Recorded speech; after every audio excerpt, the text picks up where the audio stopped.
All right, so we're diving into pipeline environmental project management today. Got a guide here from RoleCatcher, and wow, it's pretty eye-opening. Like pipelines, Right. we know they exist, but how do we make sure they're built responsibly? You know what I mean? It's amazing how much you need to know for this job. It's not just about the environment. It's engineering regulations, even how you talk to people who are affected by the pipelines. Totally. It's like this guide is saying, forget what you thought about pipelines. It's not all hard hats and construction. It's data analysis, software modeling, figuring out how to minimize impact before anything even starts. Yeah, like an environmental detective. Yeah. But instead of solving a crime, you're preventing it. Say there's a pipeline route going through a sensitive wildlife area. You analyze impact on animals, water noise pollution. Then you got to find solutions. Maybe rerouting, using special construction methods, or even like a wildlife corridor. Wow, that's a lot. And speaking of a lot, this role catcher guide really lays out the whole career path, from entry level to senior management. It's a whole journey. And they give you examples at each level. So you see how things change. You might start by helping with impact assessments. Then you're leading them. And eventually, maybe you're setting the whole environmental strategy for a huge project, even mentoring new project managers. Okay, so I'm curious.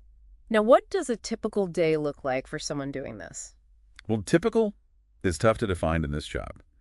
One day you're in the field, boots on the ground, doing inspections, taking samples, making sure everyone's following the rules. The next, you're back in the office with data and assessments, maybe even presenting your findings to the higher-ups. Wow, that's a dynamic workplace for sure. Yeah. Not your average desk job. But this guide, it mentions the demands, the long hours, the responsibility. They're not sugarcoating it, are they? No, they keep it real, Yeah. which is good. It's not always easy. You're dealing with potential hazards, regulations, deadlines, a lot at stake. And then there's the stakeholder engagement. You're the link between the developers, the regulators, the people living there. Right. The guide really stresses communication. You're talking to engineers, scientists, government officials, community leaders, everyday people who are concerned about a pipeline's impact.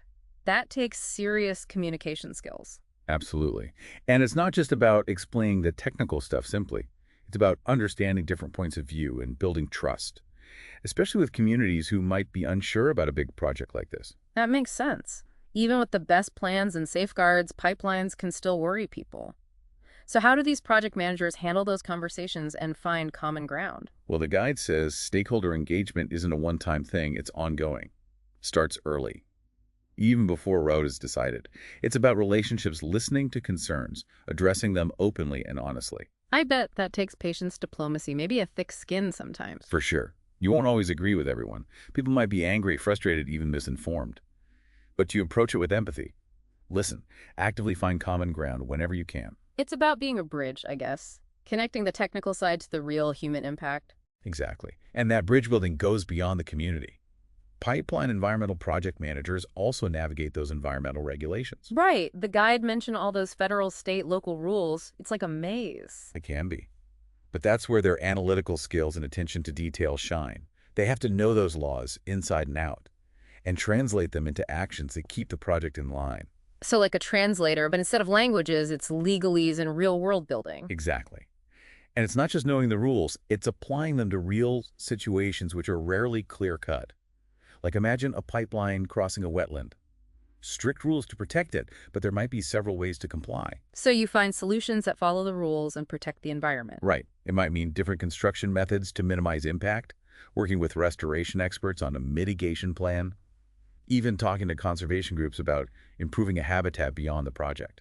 That's fascinating. So there's room for creativity within those regulations. Absolutely. That's what makes it engaging. You're not just ticking boxes. You're thinking critically, finding solutions, protecting the environment while letting these projects happen. Finding that sweet spot where responsibility and development meet. Yes. And realizing they're not mutually exclusive. In fact, the guide suggests the best project managers advocate for both. What makes sense? These pipelines transport energy we rely on. It's all connected. Exactly. Okay. And as we shift towards sustainable, energy pipelines are still important. Even if their role changes, we might see them transporting renewable sources like hydrogen or becoming part of carbon capture systems. So it's not just lessening the bad impact, it's being part of the solution for the future. Exactly. And that's what makes this career path so exciting now. A real sense of purpose as we face these challenges and find new ways to meet our energy needs while still protecting the planet. I'm curious. The guide talked about new technologies changing pipeline management. Can you tell us more about drones, remote sensing, data analysis, and how they're used for protection? Definitely, technology is a game changer, and it's opening up a lot of possibilities. Drones, for example, are becoming super important for environmental monitoring. They can reach places that are difficult or dangerous for people, getting high-quality images and data that would be really hard to get otherwise. Like having an eye in the sky, but with a much closer, more detailed view. Exactly. And it's not just about pretty pictures. The data from drones helps us check the health of ecosystems, spot potential hazards, track wildlife, and even monitor erosion control. Sounds incredibly effective. What about remote sensing? How's that used? Things like satellite imagery and LiDAR give us a wider view of pipelines and their surroundings. Really helpful for projects that cover long distances or difficult terrain. By looking at satellite images over time, we can spot changes in vegetation, which could mean a leak or a spill. We can also find areas of erosion or instability that could be risky for the pipeline. LiDAR, on the other hand, uses lasers to create 3D maps of the land. This helps us identify potential geohazards like landslides or fault lines that aren't visible from the surface. So we're getting a much more complete understanding of the environment, which helps us make better decisions about routing construction and operation. Precisely. And let's not forget data analysis. We collect so much data with these technologies. But data alone isn't enough. We need to make sense of it, find patterns, and get useful insights to guide our choices. That's where data analytics comes in. Can you give us an example of how it's used to improve safety or reduce impact? Sure. One example is predictive maintenance. We take data from pipeline sensors that monitor things like pressure, temperature, and flow rate, combine that with historical data on failures and environmental conditions. And we can develop algorithms to predict the chances of a leak or spill. This lets us fix potential problems before they become disasters, protecting the environment and keeping the pipeline running safely. Incredible. We're moving from reacting to problems to preventing them in the first place. Exactly. And this data-driven approach will only get more important as we gather more information and create better analytical tools. It sounds like an exciting field to be in with all this potential for positive change. It is. And for people who care about the environment, who love using technology to solve real problems, and who enjoy a dynamic and challenging job, a career as a pipeline environmental project manager could be incredibly fulfilling. I'm inclined to agree. Now, I know we've covered a lot, but there's one more aspect of this career path I'd like to explore: the ethical considerations. Pipelines, by their nature, can raise ethical questions about our use of fossil fuels and their impact on communities and ecosystems. How does the RoleCatcher Guide address these ethical dimensions? You've raised an important point, and the guide doesn't shy away from it. It actually dedicates a whole section to ethical considerations in this field. It acknowledges that pipelines, especially for oil and gas, can have big environmental and social impacts. And it encourages aspiring project managers to think about these impacts carefully and develop their own ethical framework for this work. So it's not just about technical skills and following rules. It's also about having strong morals and making difficult decisions that align with your values. Precisely. And recognizing that there are often trade-offs with these projects. Rarely a perfect solution that makes everyone happy. That must be tough, especially with stakeholders who have such different views and priorities. Absolutely. But the guide emphasizes that those disagreements and tensions make the ethical considerations even more critical. It's about listening to different perspectives, understanding the values behind them, and finding a way forward that minimizes harm and benefits everyone involved. It sounds like a role that needs both technical expertise and emotional intelligence. Empathy and a commitment to honest communication are key. You're absolutely right. And the guide suggests that those personal qualities are just as important as any technical skill or certification when it comes to building trust and ensuring these projects are done responsibly and ethically. I love that perspective. It really emphasizes the human side of this work. It's not just about pipelines, it's about people. Exactly. And recognizing that we're all in this together. We all need energy, and we share a responsibility to care for our planet. Pipeline environmental project managers play a crucial role in finding that balance, ensuring these projects benefit both people and the environment. It's a challenging but incredibly important calling. It certainly is. Yeah. And for those up to the challenge, who are passionate about making a difference and committed to finding solutions that work for everyone, a career as a pipeline environmental project manager can be incredibly fulfilling. Well said. Now, I know we focused on the challenges and complexities, but the guide also highlights the rewards and opportunities of this path. Can you tell us more about that? Of course, one of the biggest rewards is the chance to make a real difference. Pipeline environmental project managers are at the forefront of protecting our environment, making sure these projects are done sustainably. They get to work with communities, restore ecosystems, and shape energy infrastructure in a way that benefits everyone. That's inspiring. It's not just a job, it's an opportunity to have a positive impact. Exactly. And it's a career with variety and room to grow. Pipeline environmental project managers work on diverse projects. From small upgrades to massive pipelines, they travel, collaborate with different teams of engineers, scientists, and community members, and they're always learning and adapting to new challenges and technologies. Sounds dynamic and intellectually stimulating. Definitely. And for those who are ambitious, there's plenty of room for advancement. As you gain experience, you can take on more responsibility, manage bigger projects, even move into leadership roles. That's great to hear. Now, for anyone listening who's feeling inspired, what advice would you give to someone considering this career path? What are some key steps they can take? Great question. First, get a good education in a relevant field. Environmental science, engineering, geology, even a related area like law or policy. The key is a strong foundation in science, plus the analytical and problem-solving skills you'll need. So a solid academic base to build on. Exactly. And don't underestimate hands-on experience. Look for internships, volunteer work, part-time jobs, anything that gives you exposure to environmental consulting or the energy sector. You'll gain practical skills and get to network with professionals. Networking is so important, right? It really is. Go to industry events, join professional organizations, reach out to people working in the field. You'd be surprised how many are happy to share their experience and offer advice. Great advice. Now we're almost out of time, but I wanted to touch on one last thing the guide mentioned: the importance of staying current with trends and technologies in this fast-changing field. You're right. This isn't a field where you learn once and you're set. The pipeline industry is constantly evolving. New technologies, regulations, environmental challenges are always popping up. To stay ahead, you have to be a lifelong learner. So how can aspiring pipeline environmental project managers keep up? Lots of ways. Read industry publications. Go to conferences and webinars, follow experts and organizations on social media, and don't be afraid to ask questions. Challenge what you hear and think critically. Sound advice for any profession, really. Be curious, be engaged, never stop learning. Well, I'm afraid that's all the time we have for today. So we were talking about the communication skills needed in this line of work. Oh yeah, it's crucial. And like I was saying, it's not just about simplifying technical terms. It's about really getting where people are coming from, building that trust.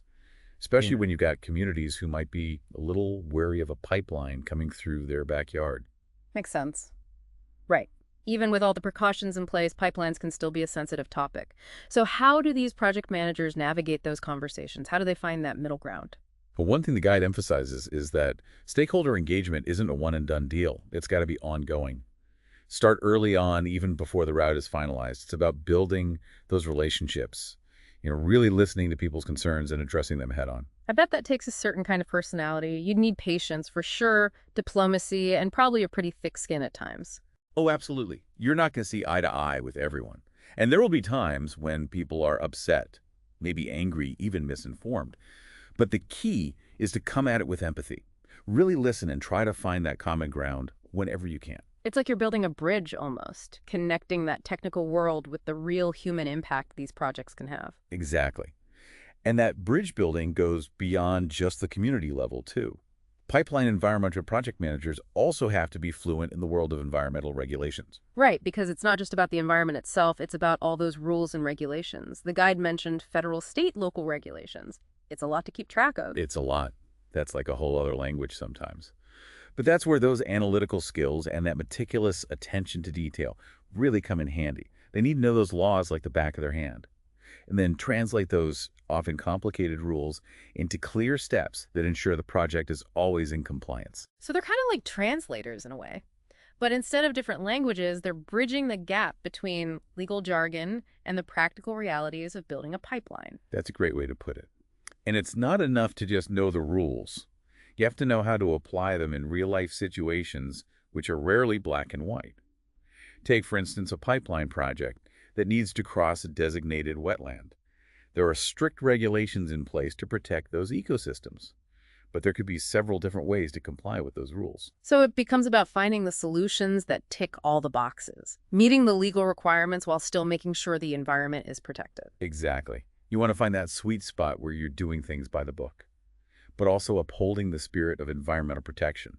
Maybe that means exploring alternative construction techniques that minimize the impact on the wetland, or working with restoration experts to come up with a solid mitigation plan. You could even collaborate with local conservation groups, maybe find ways to enhance the habitat even beyond the immediate project area. That's really interesting. So there's room for creative problem solving within those regulations. Absolutely.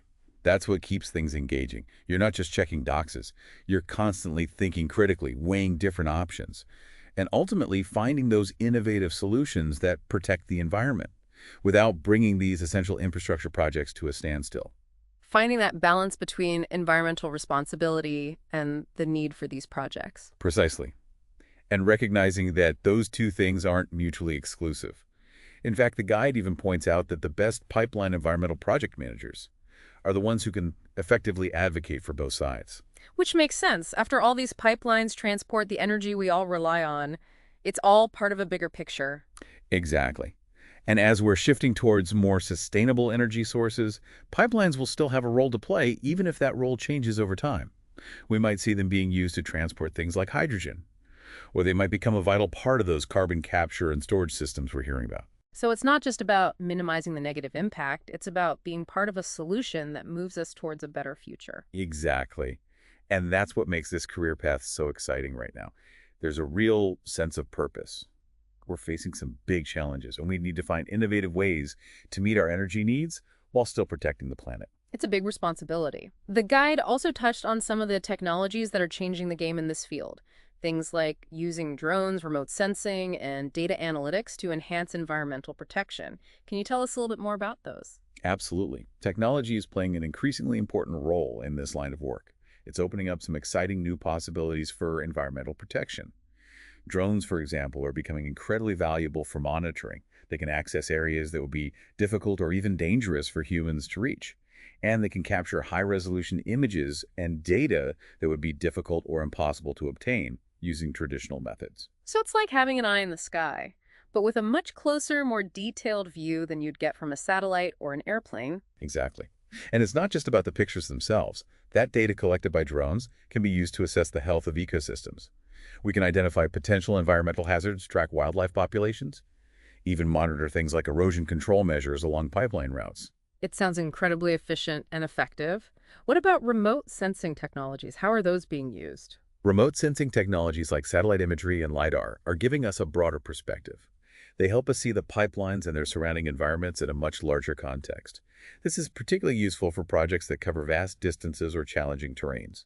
By analyzing satellite images taken over a period of time, we can detect changes in vegetation health, which might indicate a leak or a spill, or we might identify areas of erosion or slope instability that could pose a risk to the pipeline's integrity. LiDAR is another valuable tool.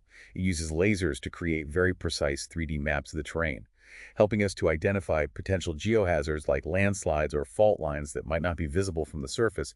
It seems like these technologies are giving us a much more comprehensive and nuanced understanding of the environment, which in turn allows us to make more informed decisions about every aspect of a pipeline, from routing and construction to its ongoing operation. Exactly.